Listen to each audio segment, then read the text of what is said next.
Today's special WTF Oscars edition, apologies, Mark Maron, of the BS podcast is brought to you by SeatGeek, our presenting sponsor since 1975. We have college basketball conference tournaments and March Madness coming up. I can't think of a smarter, easier way to get tickets to these games than SeatGeek. I went on there today, coincidentally. There were a ton of good seats available for the ACC tournament at Barclays. This is what happens when you go on SeatGeek. You find seats. I've had SeatGeek on my phone for 2 years, and it's by far the easiest way I've found to shop for the best tickets. Thanks to their revolutionary grading system, buy and sell tickets in just 2 taps on your phone.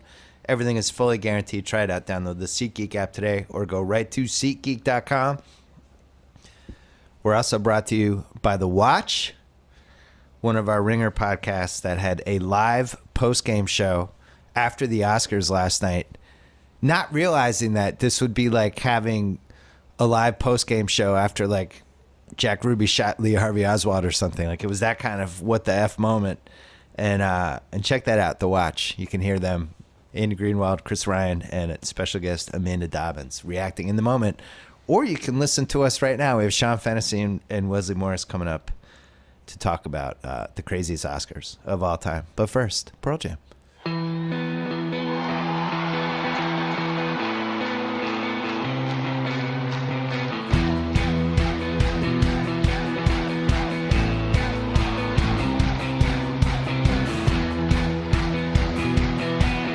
All right, Sean Fennessey, editor-in-chief, The Ringer. Wesley Morris, critic at large, New York Times. We all worked together at Grantland once upon a time. These two love movies more than anybody I know. That's not hyperbole. Last night's Oscars was headed toward a really blah ending, and then all hell broke loose. Wesley, what was your reaction? Well, okay, so I was sitting there. I was watching. I think at that point, Jason Horowitz had not gotten up, or Jordan Horowitz had not spoken yet, one of the producers of La La Land. But I was noticing behind him, Warren Beatty and a guy, like a stagehand with a microphone, was like looking for something. And I just knew. I knew somebody had won the wrong Oscar. I don't know. I didn't know who it was. I didn't think it would have been La La Land. I actually didn't know. But I knew somebody had made a mistake, and that mistake was going to result in somebody having an Oscar confiscated. Sean? Yeah, there is an amazing moment in that video where you see a body flash across the screen while someone's giving a speech, and it looks like it's almost like a recreation of the streaker from the 70s in front of David Niven, but it's someone holding an envelope basically, and it's totally bizarre. I was floored, obviously. This is insane. This is crazy. These things are the most managed public acts in the world. Yes. So to get something like this wrong is utterly insane. I think what your reaction was says a lot about you as a human being, because my reaction was that somebody crashed the stage and was pretending that they won the Oscar and was trying to take it, and they were trying to get this person off, and it never dawned to me that it was the wrong envelope, because how could that happen? They have, a famous accounting firm that makes it, but then it was like Usual Suspects. Then you think like, oh, wait a second, Beatty did look at the envelope, and then he went in to see if something else, and then it all kind of fell into place. Barry Jenkins is Kaiser Soze. Yeah, he did it. Yeah. Well, here's the mystery, though, right? I mean, Bill, you should ask your question, but I just want to present this to think about. What did Faye Dunaway see when she said La La Land? Because I think she just assumed that was. I think she might have inferred from Emma Stone's her name being on that card. I don't know, but Wesley, I think it said Emma Stone and then La La Land underneath it, and that's right. But the print is so small on the identification of the category. Do you see what I'm saying? Yeah. Like it's not like in the largest font it said La La Land. It would have said Emma Stone, which meant that Faye Dunaway, eagle-eyed Faye Dunaway, just went right to the bottom of the card where it said it. I mean, she's won an Oscar. She knows what the card looks like. That's true.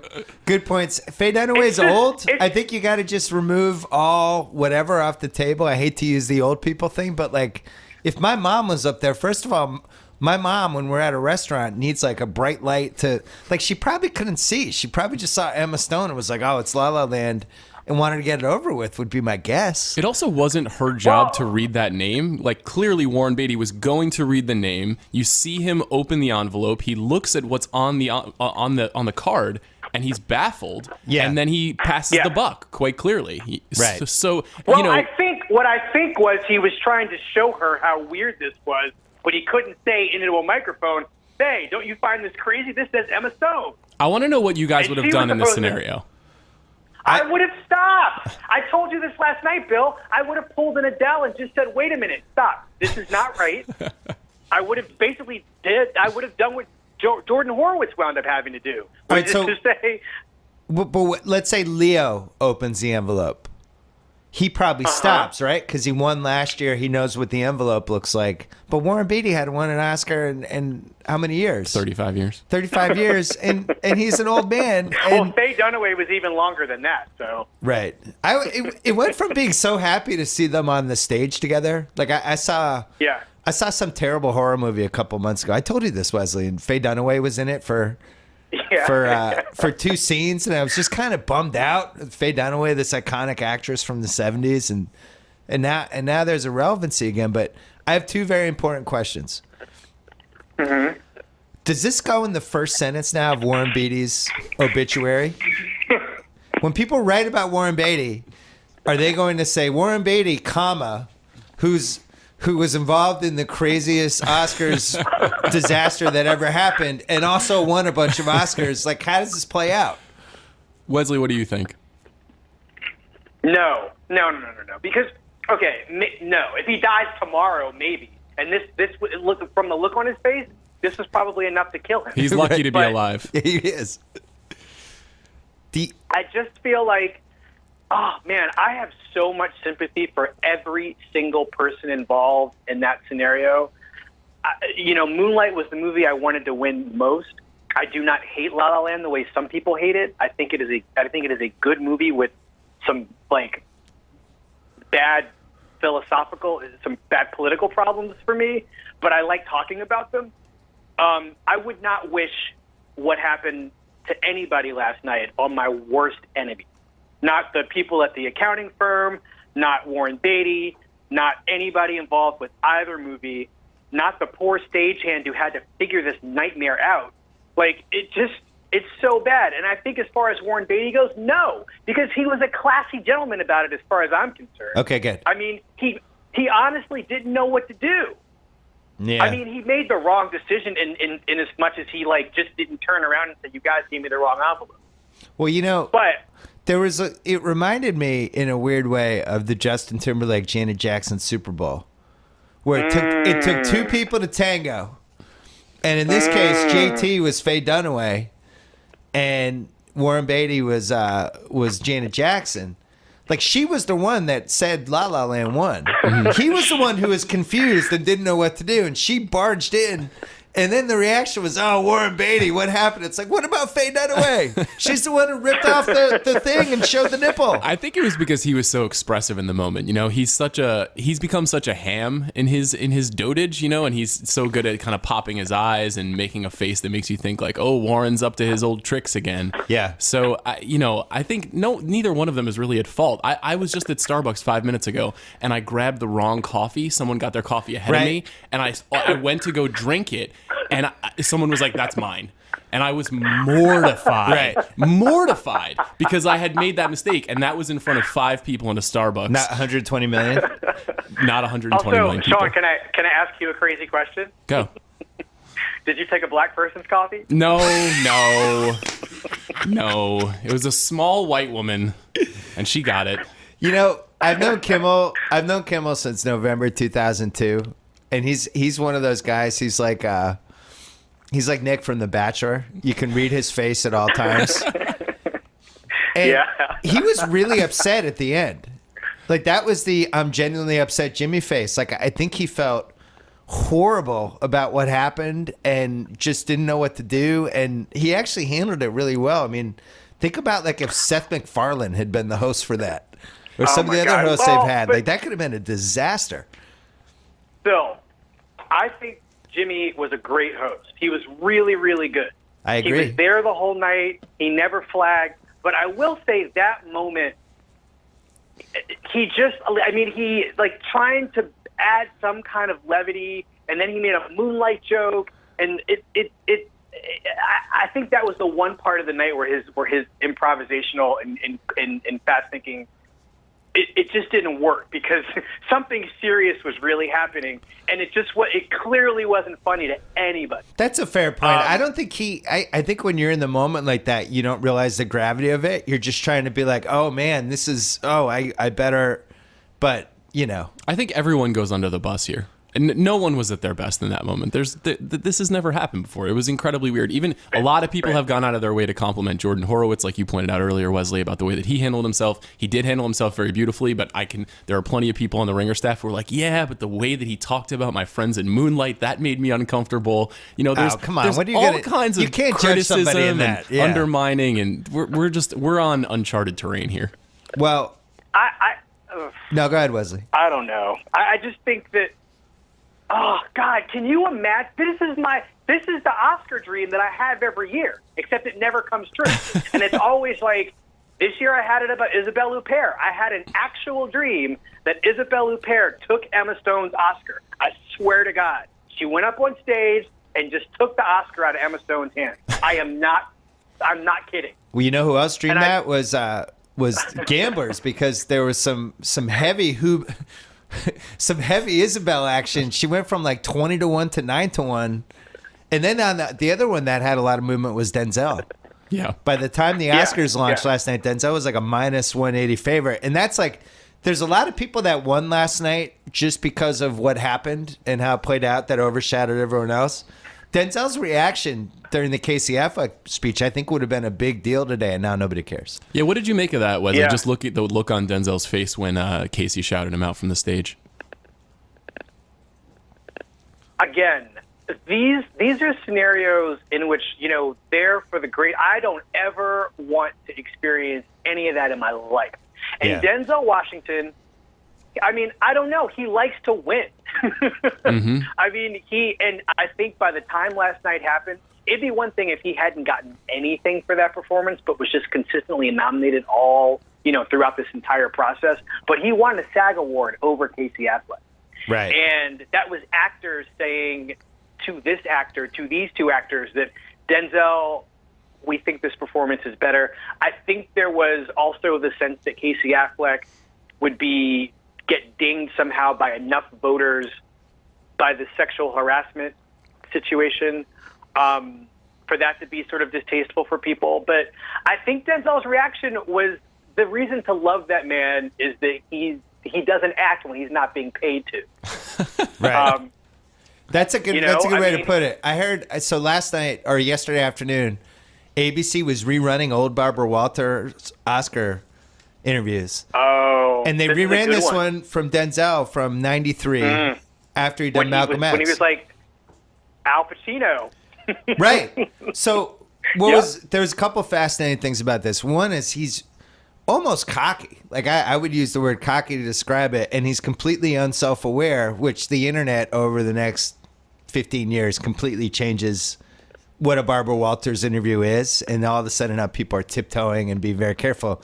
Back then, he's like, she asked him, like, do you think you should win? He's like, well, I see people talking about Clint Eastwood, but come on. I love Clint Eastwood, but come on.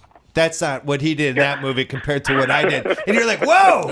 Like, it's like shots fired at Clint Eastwood. And he's like, the only one that, Pacino won, I get it. He's won 8. But, very, very, like, this Oscar belongs to me unless they give it to Pacino. So I don't know. He's just a confident dude. I think what Wesley said is right too. I think more so than anything, even aside from some of the political or social discomfort that some of the Casey Affleck stuff creates, I think Denzel just really wanted to win. This was a huge passion project. He directed that movie. Yeah. Like, it was a big deal for him. And I think because of that SAG award win, he thought he was going to win. And so I felt like you could see in the moment, he was kind of like, God damn it. I can't believe I didn't get this.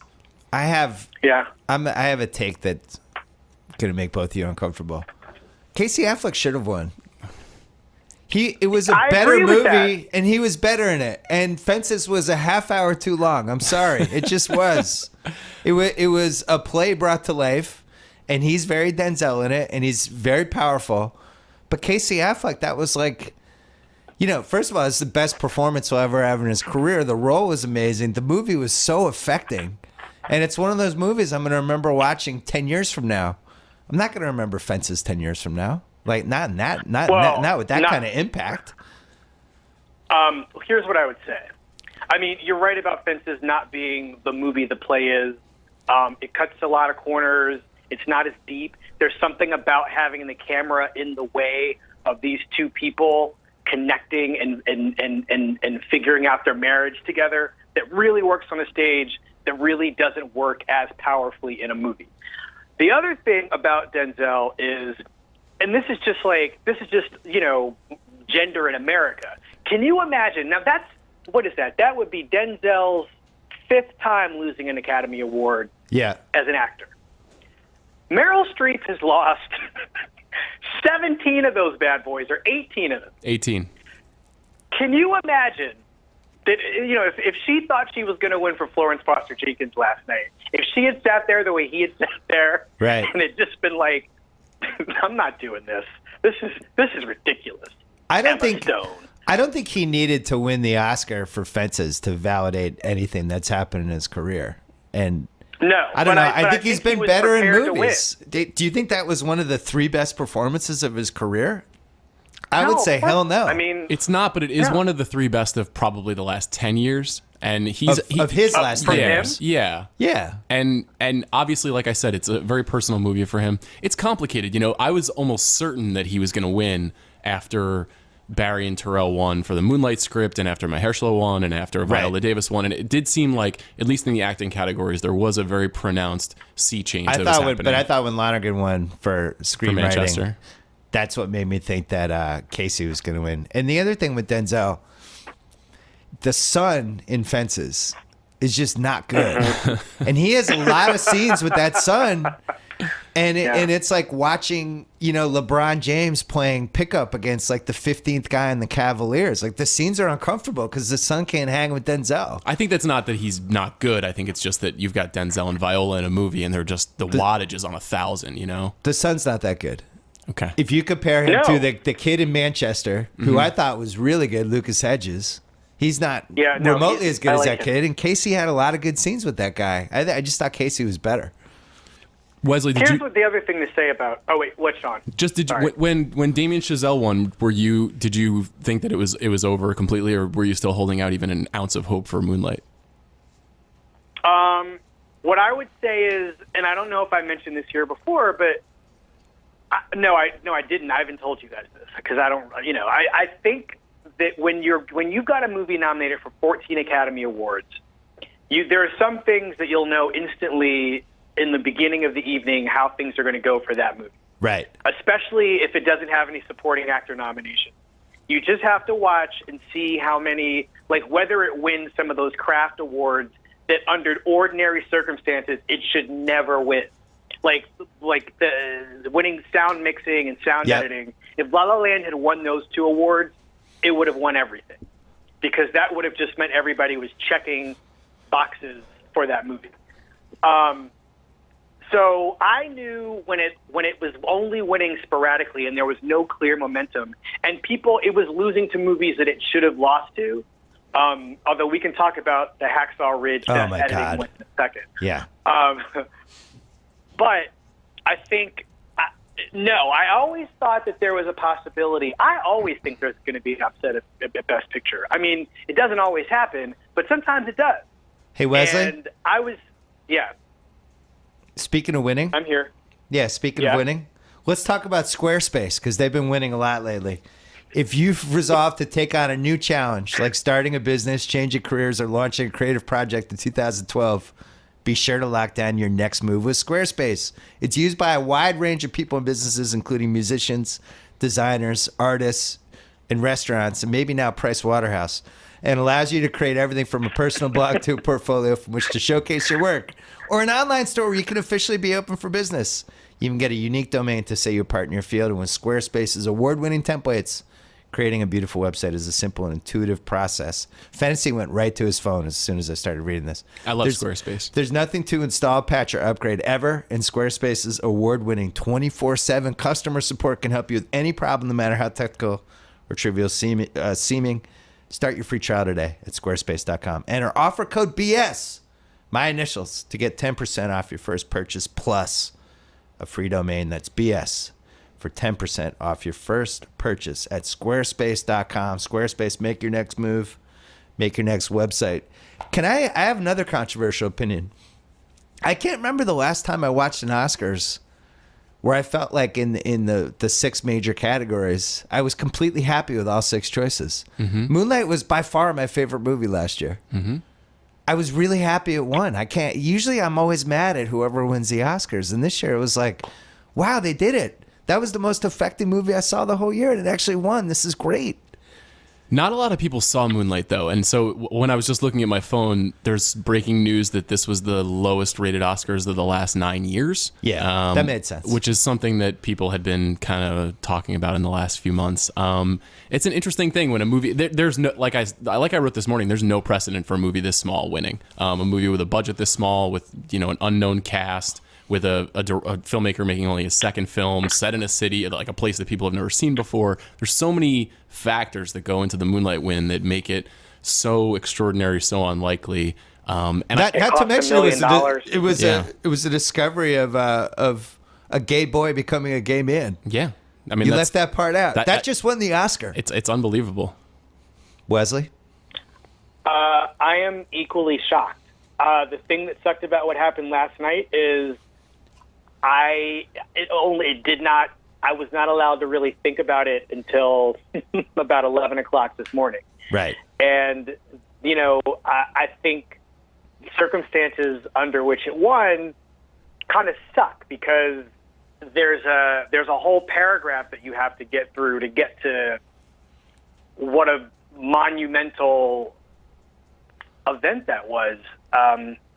And what it says about the people who decided to make it happen, like the voters in the Academy, the number of precedents that it establishes or shatters.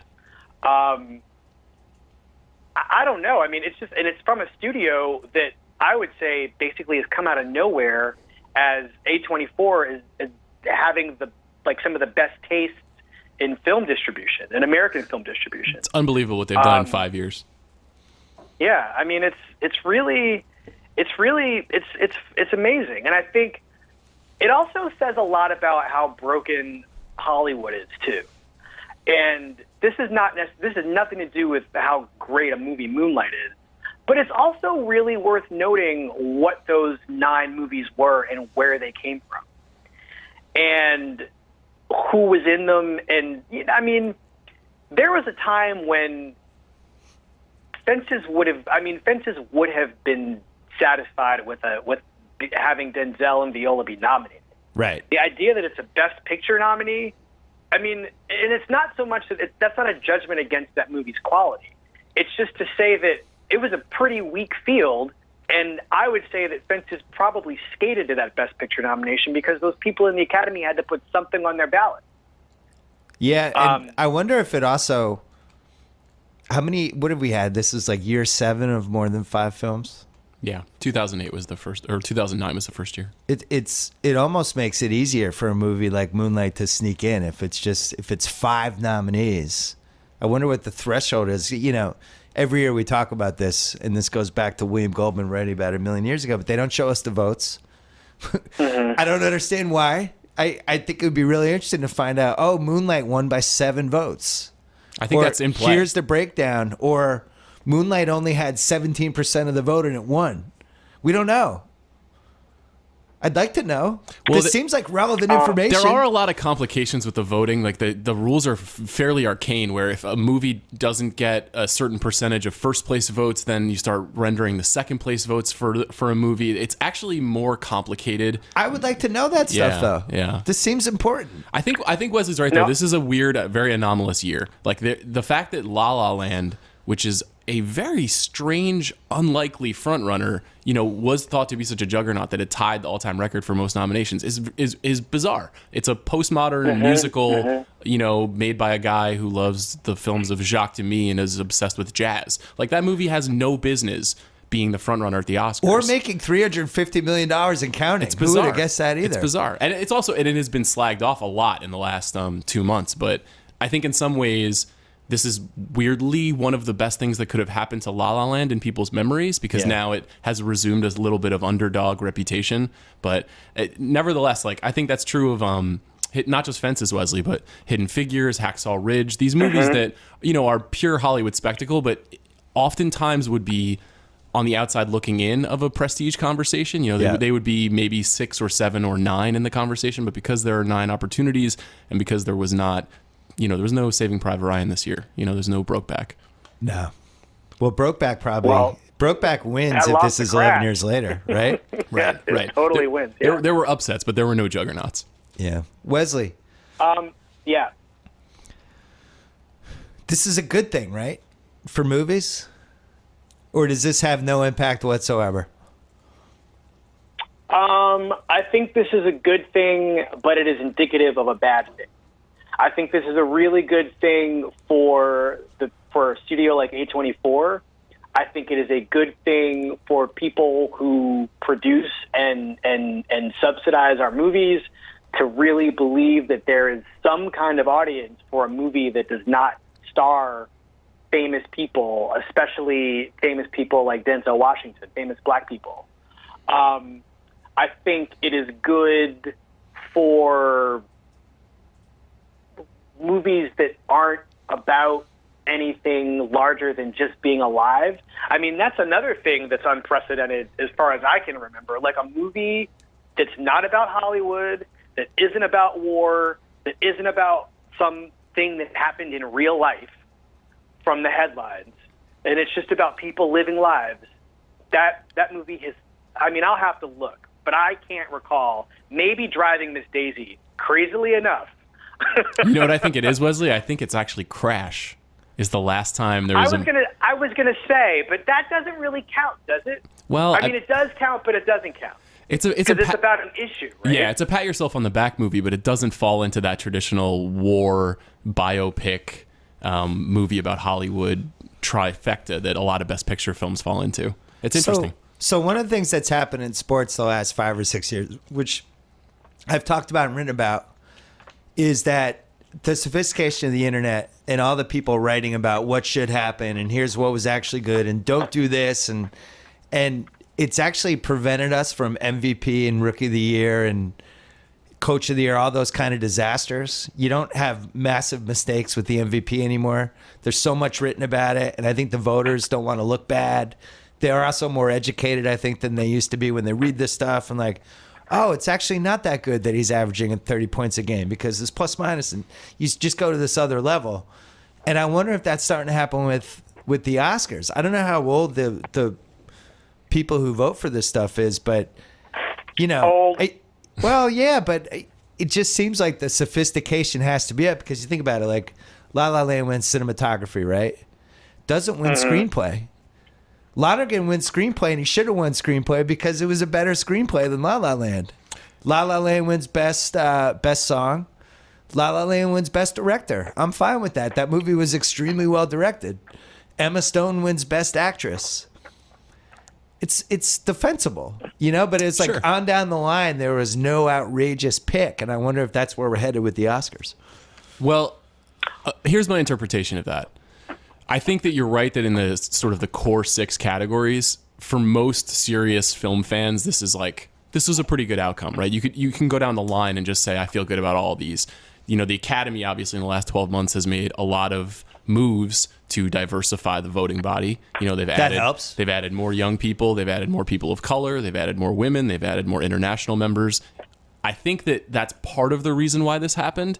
But I think that the other part of this reason is just that this was a weird year. That, like Wesley was saying earlier, that we don't... In another year with a different kind of movie, if there was a Quentin Tarantino movie in this roster or a Martin Scorsese in this roster, there was a Martin Scorsese movie this year, but it was not loved. But if there was something that was a little more traditionally You Oscar... liked it. I'm medium on silence. Okay. Chris Ryan. Chris Ryan. like yeah, it. Chris Ryan loves it. Okay.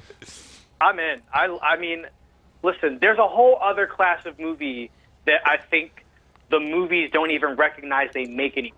And I think that movie was dumped. I think that there are a handful of other movies that were dumped by, like, good directors. What was the biggest one? What was the biggest travesty for you in that respect? Travesty. Well, I mean, there wasn't a movie that I loved so much that didn't get nominated for anything. I mean, my two favorite movies were there. Moonlight and O.J. Made in America. They were nominated and they won. So this was a magical year for me, and this never happened. But I think that there was a time when, like, you know, Sully would have been, if there were 5 Best Picture nominees and not open to a field of 10, Sully would have been a Best Picture nominee. Hands down, no-brainer, easy peasy.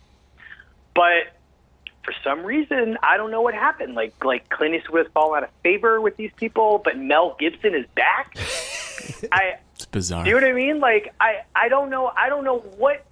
You can't tell a clean story about the Academy with this batch of movies. You just can't tell one that makes any sense. I think the Academy is as divided as the country is.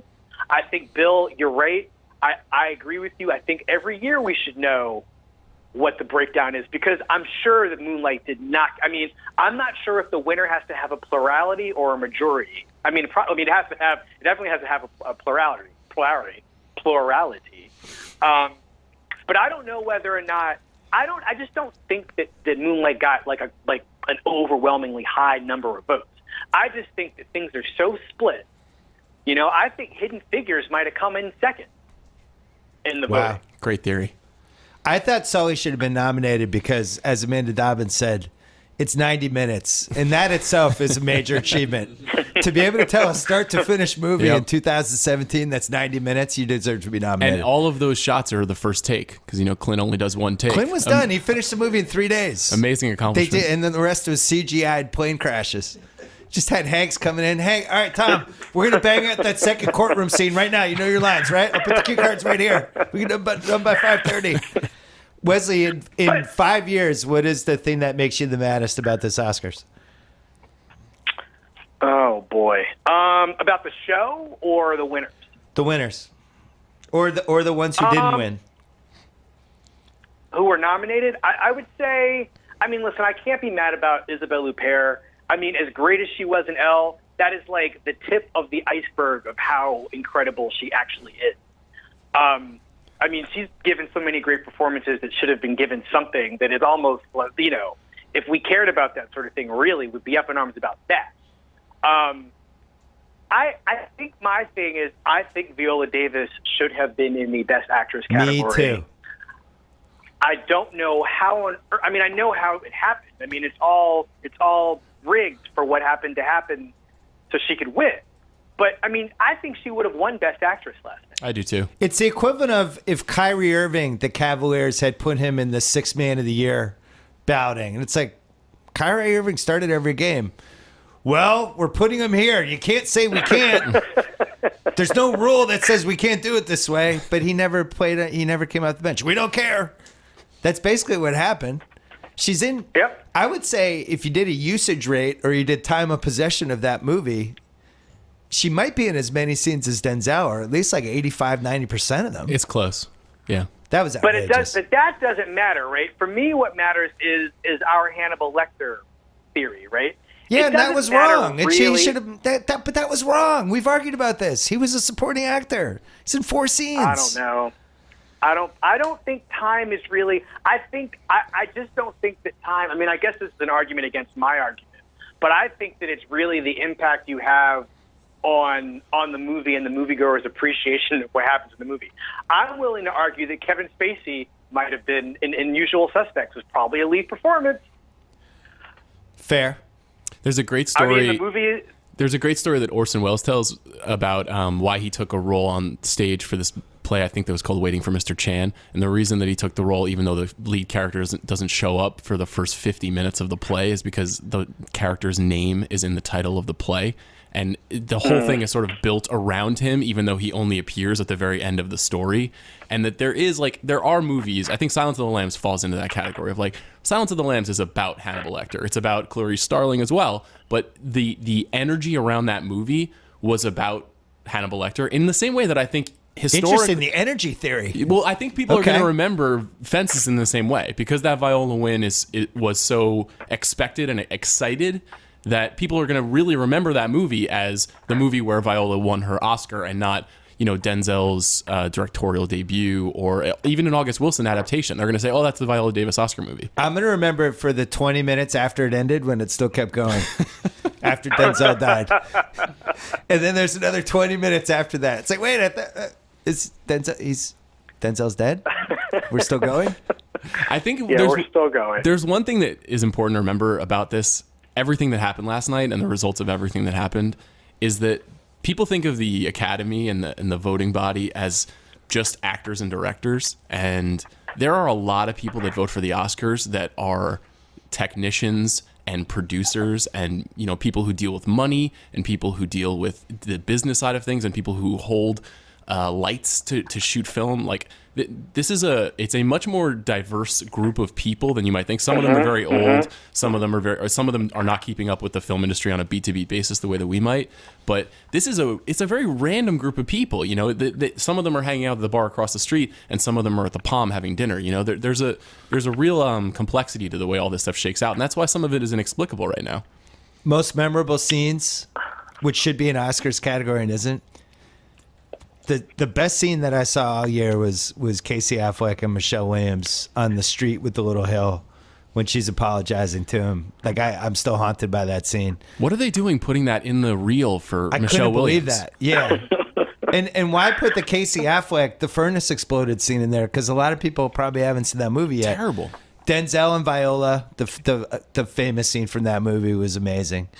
Moonlight had like 4 scenes that are on that level or close, which is another reason why I thought it was the best movie. It has so many moments that you can just see in your head. I only saw the movie once, and I can see like 6, 7 scenes in my head. And that's why I feel 5 years from now. Like I'm looking at 2012 Oscars. We always said like you should wait 5 years to decide who should have won the Oscar for each category, right? 2012, The Artist wins over The Descendants, Extremely Loud and Incredibly Close, which was nominated. Wow. Yep. The Help, Hugo, Midnight in Paris, Moneyball, Tree of Life, and War Horse. War Horse. It's a tough year. That's a bad year, but who wins? The Help? That's the last. Wait. So you're trying to figure out what's the best? Yeah, of who those wins is? if we have the ballot right now? Moneyball is the most fondly remembered of those movies. Moneyball might win. The Help was a huge Wesley, hit. save us. No, I mean, I think The Artist definitely doesn't win. I mean, can you believe it even won now? I mean, it's shocking. And it's weird because I feel like there is a way that entertainment as a race of people, like entertainers as a race of people, really, I mean, it obviously appeals to those people who, without maybe knowing that they think of themselves as a race of people, are kind of a race of people. And there isn't one thing that I think one of those movies would bring enough people to. Maybe The Help. I think The Help's in the conversation.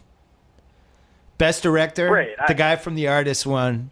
I think Alexander Payne wins now for The Descendants. Yeah, and that seems would be reasonable. my guess. Best actor. That's probably true. That guy from The Artist won. I think Brad Pitt wins in Moneyball, going away. I don't think there's any question. Can I just one low key winner of the Oscars last night is Brad Pitt. Yeah, Brad Pitt's production company, Plan B with Dee Dee Gardner, was one of the apparatuses that shepherded Moonlight. And Brad was not there, and there was not a lot of talk of Plan B. But Plan B secretly has now had 5 Best Picture nominees in the last 10 years and 2 wins. They also produced 12 Years a Slave. I mean, that's a pretty interesting thing for an actor's production shingle. Those things are usually very vanity. They don't necessarily make a big impact in Hollywood. So it's just an interesting thing. Anyway, Especially Brad Pitt, who nobody can tell if he's just this dumb stoner or if he's like this brilliant, it's all a facade, and he's actually like a genius. Best Actress, Meryl Streep, Iron Lady. Glenn Close, Albert Nobbs, Viola Davis, The Help, Rooney Mara, Girl with the Dragon Tattoo, and Michelle Williams somehow got nominated for My Week with Marilyn. I think Viola Davis wins 5 years later. Sure. I would have gone for I don't think sure. Meryl Streep wins. I liked Rooney Mara. I like Rooney Mara too. Best Supporting Actor, Christopher Plummer won for Beginners. And then it's a shit show, and I don't need. It's not even worth the conversation. Octavia Spencer won for The Help. That happens again. So we went like 3 for 6. That might be the worst Oscars ever. It's a pretty bad one. That was our first Grantland Oscars. We were all excited for it, and then it was like, yeah, it's gonna happen. The artist. I think we're gonna remember this year's Oscars a little more fondly than people, even though the movies weren't huge.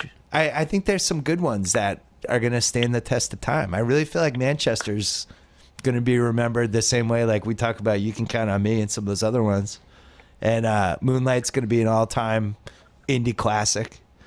And I don't know. I think La La Land is going to flip around the other way, and people are going to be like, this guy made his passion project. He never intended it for it to make $350 million. He never intended it for it to be the most polarizing movie in 5 years. He didn't want any of this. He just wanted to make this movie with Emma Stone and Ryan Gosling. That guy's a great filmmaker. I really think this is going to be like his 5th best movie. Yeah. I sincerely believe that. Yeah. No, I mean, here's the thing. I think that this is a movie that reads to me as a movie made by a person 10 years younger than Damien Chazelle currently is. I think that all the politics in that movie, while they're still there, are not things that I think he is creatively thinking about from here forward, at least in the way that he's currently thinking about them, right? Mm-hmm. I think that whatever this Neil Armstrong movie is going to be, I don't plan on being annoyed by that movie. You know what I mean? I just want people to be able to go to a Damien Chazelle movie and just inarguably experience what an extremely talented guy this filmmaker is. But because his 2 best-known movies are about jazz in some way, and they're about jazz in, I would say, a somewhat problematic fashion, you kind of have to wrestle with the content as much as you do with the form. But looking at just looking at what happened last night and looking at those 9 movies, the question that you really ask yourself is not so much how you remember them, but it's more how often you'll watch them. And of the movies, I mean, I just think I don't ever want to see Lion again. I know people like it. I find that cheap and really offensive in terms of like what it tries to do to your emotions. I'm with you 100% on that. I liked it. Oh, Bill. Oh, jeez. Cheap tears. Oh man, when that orphan, when they start grabbing the kids in the subway, that's about as scared as I've been in a movie in 3 years. That's the one movie, even more than Hacksaw Ridge, that's the one movie that made me feel like it was 1985. I was like, how is this here? How did this movie get made? What is happening? It was like the schmaltzy, Nicole obvious. Kidman in a bad wig. Come on, it's fine. Everyone's too sensitive. I mean, Hell or High Water, extremely watchable. I've seen that more than once. I could keep watching it. If Fences comes on TV, you're not going to turn it off because either Viola or Denzel is going to be in the scene, and you're just going to keep watching. Arrival. I'm going to turn. Is it okay if I turn off the last 20 minutes? Sure, of course. Okay, thanks. They're not great. Yeah. Okay. Wait, hold on. La La Land. Oh, keep going because we have to say hi to our friends at Wink. Okay. I think most of these movies are just extremely rewatchable, which isn't always the case. Like last year's movies are not to me. That's true. Not true. Last year's movies actually are pretty watchable. What were they? Let's see: Spotlight, Big Short, Mad Max, Fury Road, The Martian. I would not describe The Revenant as rewatchable personally. I'll tell you one thing: The Martian is way more rewatchable than I expected. It is. I jump in. Yeah. It's not on the Castaway level for me yet, but it's close. Hold this thought though. We're going to take a quick break, talk about wine. My wife loves whining about my faults, and she really loves wine. That's why I signed her up for our sponsor, Club W, because they made it so easy to get amazing wine delivered right to our door.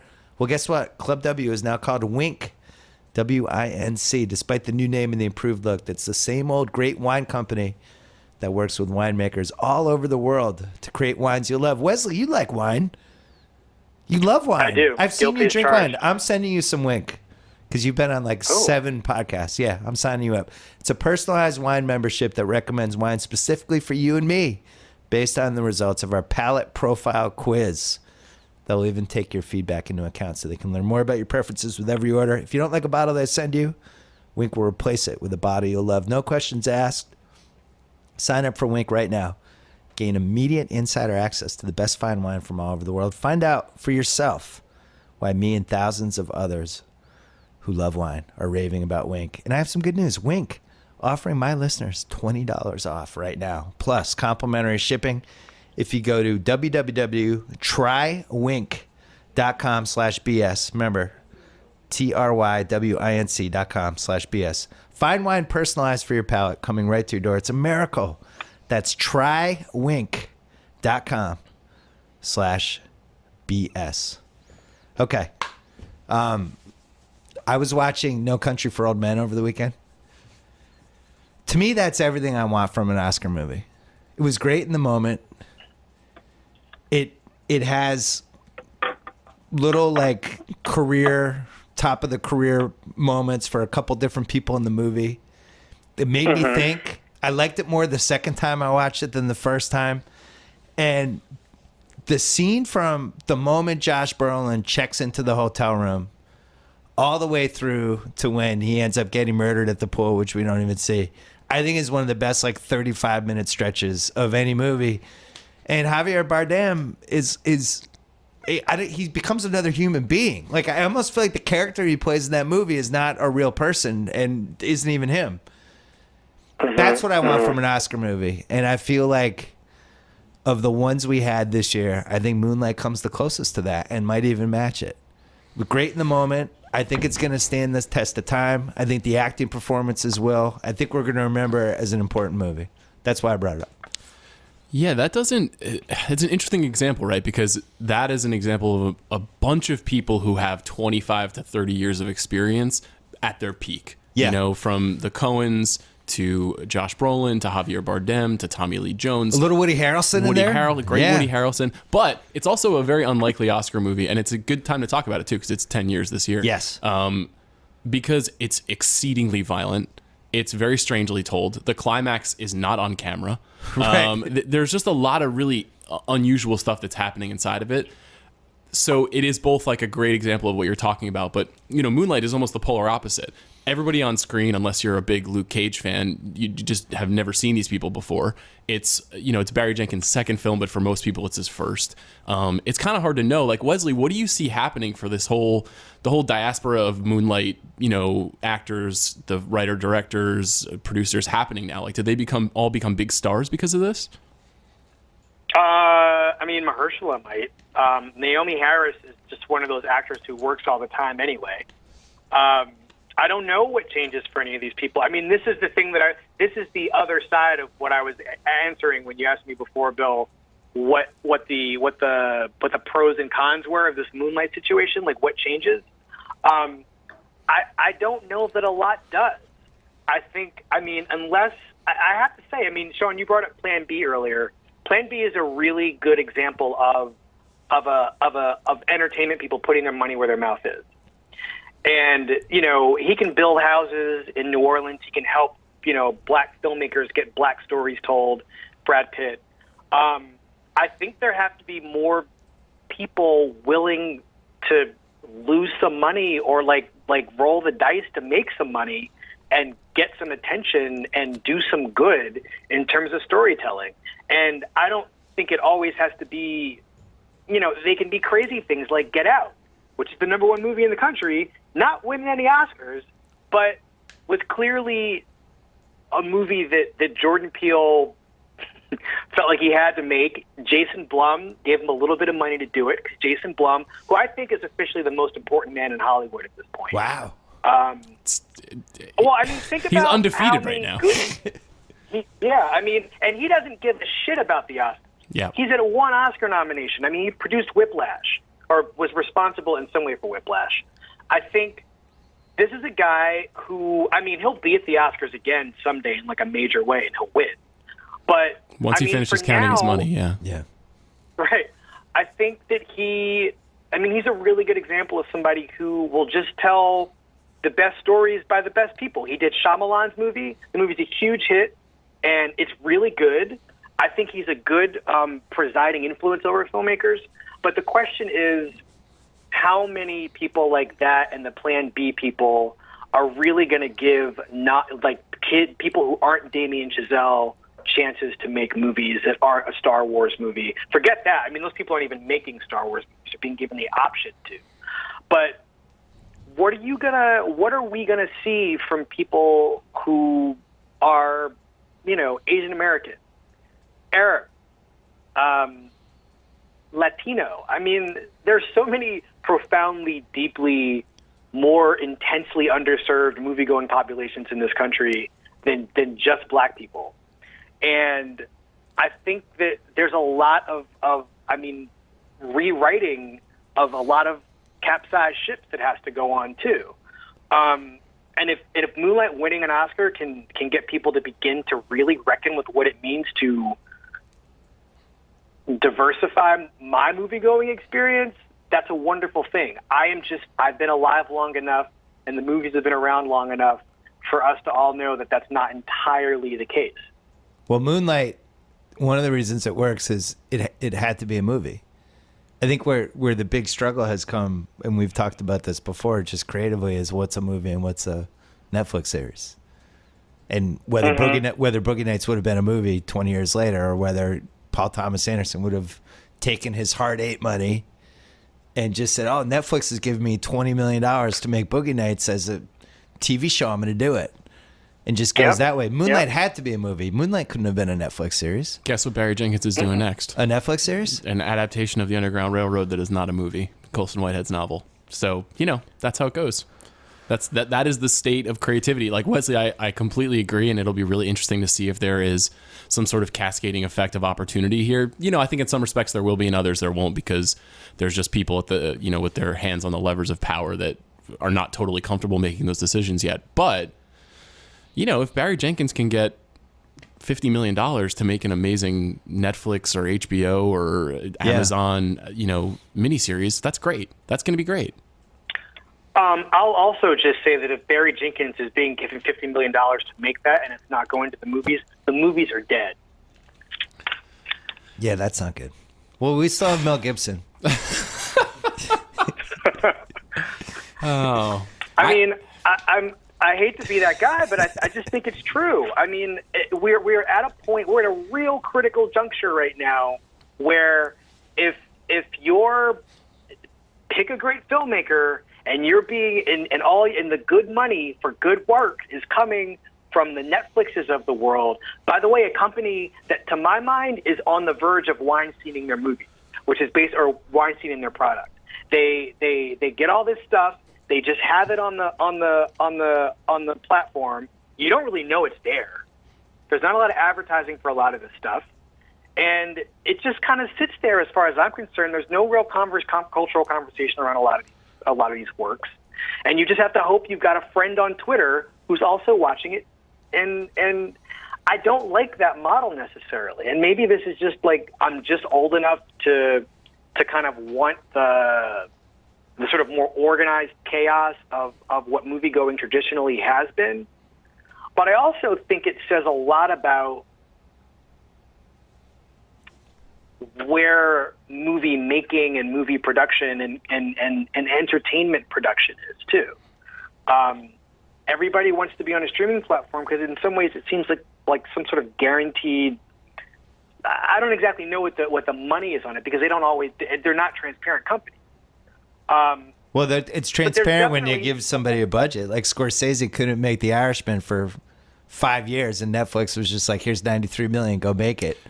If they're going to start doing that, that's the game changer. And then I think we could see a comeback for the movies like on the level of The Departed, like even the Affleck movie that he just made that nobody saw. Those movies are going to die unless Netflix is like, here's $90 million, go make it. One of the biggest commercials they're dying, Bill. Well, one of the biggest commercials that aired last night was for Will Smith's new movie. Oh, that Will Smith Bright. thing, yes. Which, you know, and Brad Pitt's next big budget action film is a Netflix movie. And I think the thing we haven't seen yet that'll be interesting is how long and how aggressively Netflix puts those movies in theaters. Because, they're always going to put movies in theaters so they can qualify. Yeah. Is it important to them to get The Irishman? And Amazon too. Amazon Don't forget too. them. Manchester by the Sea made $40 million because it was in theaters for 10 weeks. But will Bright, or more specifically, The Irishman, be in theaters for 3 months? And if it is, then I think in a lot of ways that's a good thing. If it's just on the streaming platform, that is a very closed environment. And like you said, Wesley, you really need somebody to sort of recommend that experience to you. You have to hope that your 2-hour mid-tier drama is as virally appropriate as Stranger Things, which is hard. Wesley, this is going to make you happy. I know somebody who knows somebody at Netflix. The Adam Sandler deal was like phenomenal for them. Those Adam Sandler movies, like Are you talking about your daughter right now? No, I'm not talking about my daughter. She couldn't watch those two Adam Sandler movies. They're really the raunchy. R ones, yeah. But they do great. Everybody clicks on them. Like there's a reason they have the Adam Sandler algorithm, and they noticed everybody kept downloading and watching Adam Sandler movies, and they said, let's just give this guy what, 30 million, 50 million a movie, and he'll just make them for us. And those movies do great. And I think we're headed toward a world where the streaming services are going to be like, this makes sense for us as a model. We'll just do 10 of these. Let Yeah. me just contradict myself for 1 second. Okay. I will also say that the upside of some of the streaming business, as a person who, for instance, really likes Brit Marling, right? Yeah. As a person who enjoys Brit Marling, I love that there's a world in which she is equal, according to Netflix, as Will Smith. They're equal people. Right. She doesn't seem to be, the Bright might get a little more attention than the OA, but at the end of the day, if I'm not paying attention to any of that and I'm just going to Netflix to find something to watch, they're going to be offered to me in probably equal measure. And it's up to me to make a decision. Yeah, and especially how they promote them. Like if they had bought, let's say that Netflix just made Edge of 17, a movie that I really liked, and I thought the girl was fantastic in it. And that was just like a Netflix original. Yeah, she did. She was. But they just bought that and they made it. It wouldn't have cost them much money. And then they're plugging it for a week. It probably does as well for them as the Gilmore Girls did on Thanksgiving. A lot more people would have seen it, that's for sure. Yeah, a lot more people would have seen it. It was good. I mean, she didn't even get nominated. She got a Golden Globe nomination. That'll do. I'm buying stock in her. As my buddy Gus reminded me on Twitter last night, I'm the same person who way back when said Justin Timberlake was going to be a megastar. And now he has officially fallen after that performance from Trolls. On, he was great. That was good. Yeah. White splaining Bill Withers to Denzel Washington. Give me a break, Justin. All right, maybe that was rough. All right, we're gonna wrap it up. Did we hit everything? I think we did. I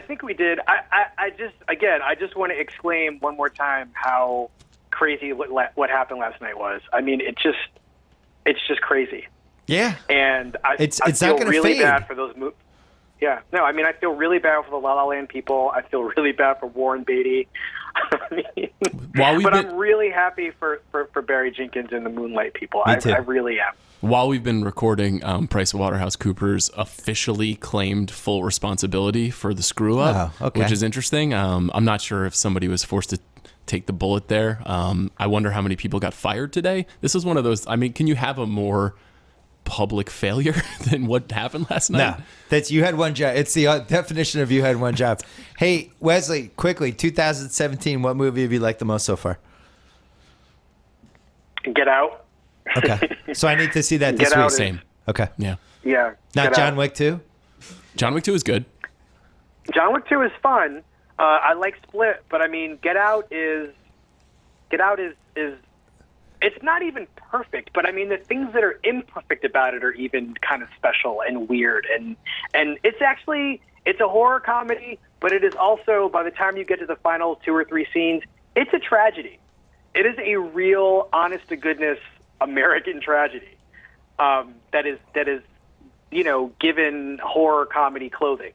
Well, my dad was in New York City this weekend with my 2 cousins, and they saw John Wick 2 at a 4D theater, which he didn't know what that was. It was just what the time was. He's like, They were shooting water at us. The seats were moving. Like it was like he had no idea this world existed, and he highly recommended John Wick 2. He said air would come out of his seat every time John Wick killed someone. That was like smell-o-vision. Yeah, and he's like, and he killed 128 people. I don't know if that's more or less extraordinary than the fact that Get Out is the #1 movie in America and Moonlight won Best Picture on the same weekend. It's bizarre. Yeah. I don't know. Wesley, 2017. All right, Wesley Morris, when's your next piece coming out in the Times? I don't know. I'm working on that. Right. I'm having an Oscar conversation with A.O. Scott Manila Dargis, but other than that, I'm working on some things. All right, and we can hear the Still Processing podcast on iTunes and SoundCloud and Stitcher and Overcast FM and wherever else podcasts are sold. You can. Thank you, Wesley. Thank you, Sean Fennessey. Thanks, you edit Bill. a website called The Ringer, I heard? TheRinger.com. Okay. There's some Oscar pieces. Several. And it's Food Week It's Food Week. on The Ringer. This is a hell of a time. Lots of It's food. Food Week. Food Week. Get in there. The 50 best fast food items. The making of a perfect vegan burger. It's many other I pieces love to you come. guys so Lot much. of Danny I Chow. love you guys so much. We're doing a lot of stuff. Adam Perry Lang I is love you involved. We guys. did some videos. Yeah, there might be some great chefs. We'll see. I might have a hot take about food in me. Oh, boy. Yeah. Today's episode of the Bill Simmons podcast was brought to you by Shack House. That's our golf podcast sponsored by Callaway. This week, Joe House and Jeff Shackelford. Speaking of food, Joe House. Hey, did we leave Joe House at a food week? Shit. Nah, it's not too late. We got 4 days left. They're back talking about the WGC Mexico Championship. Subscribe to Shack House at itunes.com/The Ringer or wherever you get podcasts. Thanks to SeatGeek. Download the SeatGeek app today or go right to SeatGeek.com. Thanks to Pearl Jam. Sign up for a 10 Club digital membership on PearlJam.com and get full website access plus priority ticking plus exclusive merchandise plus tons of other stuff. That's at PearlJam.com/10-Club. And thanks to Wesley Morris. I miss you. Thanks for coming on. Always a pleasure. And thanks to Sean Fennessey. We'll be back later this week on the BS Podcast. Bye, Until then. Wesley. Bye, Wesley. Bye, you guys. Food Week.